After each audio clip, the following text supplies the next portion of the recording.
Yo, what's going on, guys? It's your boy Witness, and I am finally bringing you another video.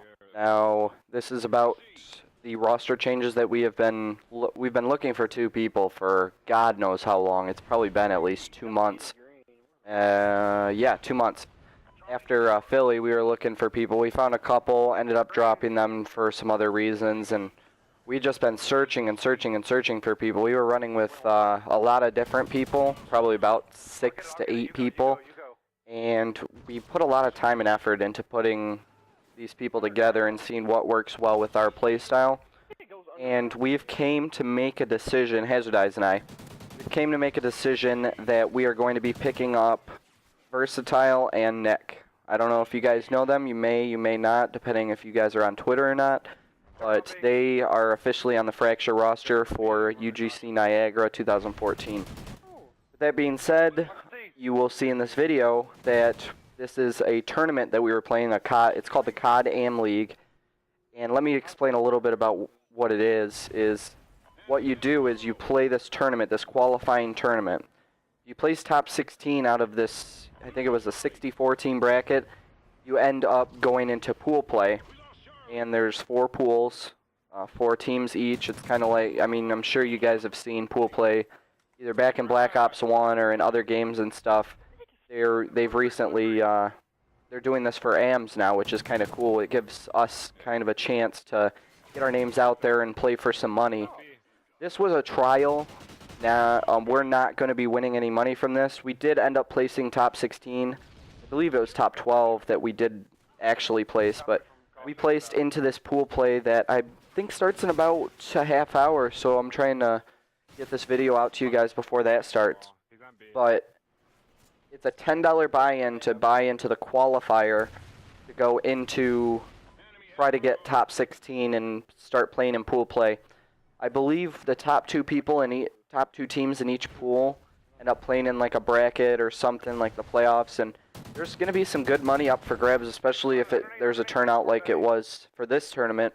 Even though this one was free, there's some good potential for some money and stuff. They do stream the event, and I just think it's really cool that people are reaching out and doing that. I don't know if you guys have heard about the MLG rules, but I know how it works, kind of, sorta.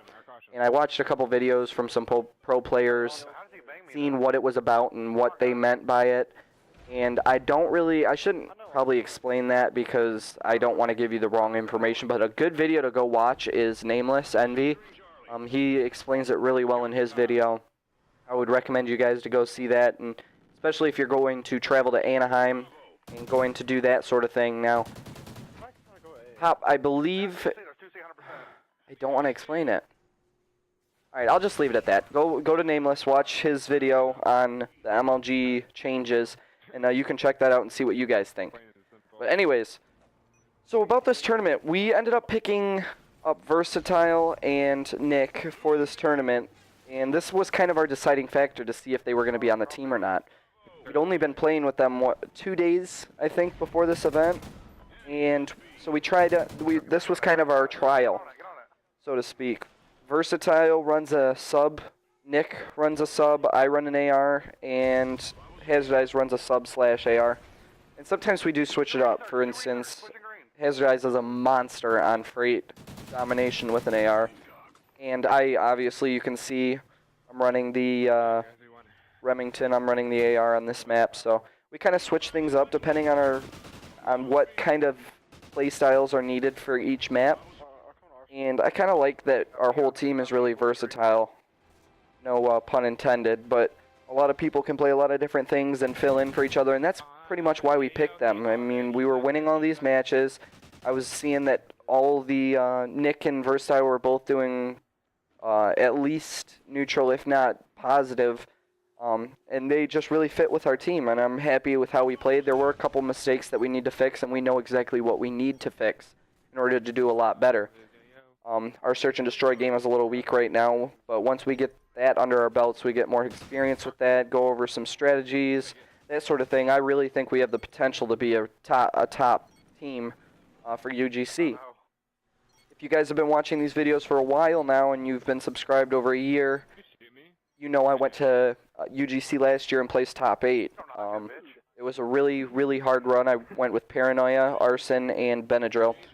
Went with them, and we ended up getting knocked out of the winners round, first round. And we went down to the losers. We were all down on ourselves and stuff, and we were like, you know what? We traveled all the way here. I had a few beers that night, and then went out with my girlfriend to the club and stuff, and we came back the next morning. We ended up placing top 8 and won 8 rounds in a row of losers bracket. So that kind of showed and proved to me that no matter how far you're down, you can always come back. Another thing that happened last night is we did a lot of hardcore matches because of the pro point system, and we had a top page team, and it ended up going to like 27th place, which isn't top page anymore.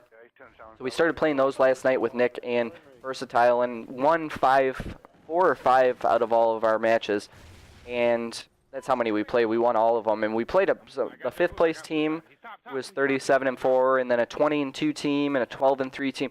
We played some pretty good teams last night, and hardcore you have to play completely different, and I was really surprised. That was a nice double nade. And I was really surprised at how we played hardcore. We just adapted well together, and it's not as much wall banging as it is in other Call of Duties. Some people might say, oh, hardcore is easy as hell. All you do is spray through walls. That's not as easy if you don't know where the wall bang spots are. And a lot of patches have been done with this game to not be able to shoot through some of these walls. You would think would be able to, whether you shoot through the bomb or do something like that. A lot of them have been patched. So, anyways, other than that, guys, I don't really have anything else to tell you. You need to go and check out Digital Battleground. DB Battleground is their Twitter.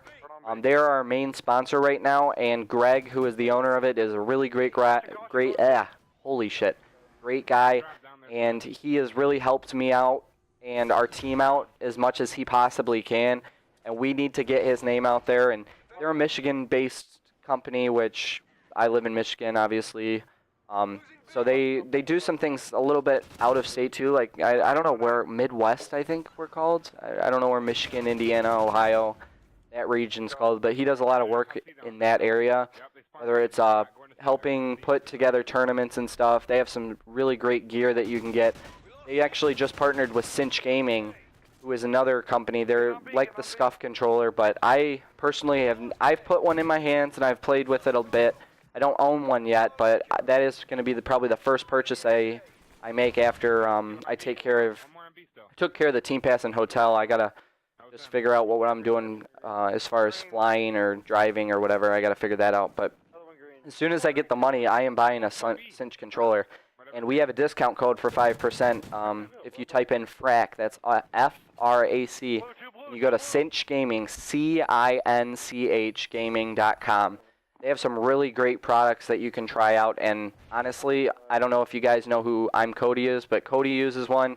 He's also promotes them, and he uses, and he would never ever tell someone to buy something or recommend something that he wouldn't personally use. I heard that in his video that I just watched, and honestly, I've played with it a couple times, and I absolutely loved it. So if you're looking for a better alternative than a Scuff for either the Xbox One, I think they're coming out with Xbox 360 controllers too. So whether you're looking at either one of those consoles, you should definitely check them out and see what best suits you. So anyways, guys, that's done with my sale pitch. I don't have really anything else to say. Stay tune. I don't know how to word this. Tune into, I guess, our Twitter, Team Fracture Pro. There's a lot of updates on that about our team, where we're going, what tournaments we're attending, our roster, scrim times, even streaming. Hezdes, the leader of the team, actually does a lot of streaming. I'm more the YouTube guy, but you can check him out. I'll put all the information in the below. And thank you guys for watching. I appreciate it. And if you took the time to watch through the whole video, I double appreciate it. I'll talk to you guys later. Make another video soon. Peace.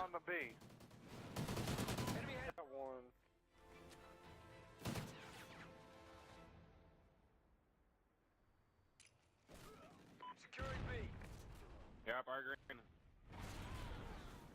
2 green, 1 pushing research. That's research. Securing B. Stay down on B. Aided from underground. Oh, we was back to spawn actually. It's in green room. 2 green. Securing Bravo. Oh, Blue Street got me and I was half a second off a cap.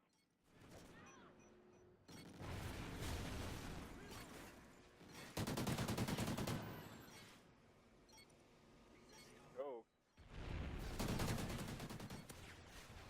Securing B. Jumped that so hard. Nice work, Ghost. It's fine. Shit though. Right by 13.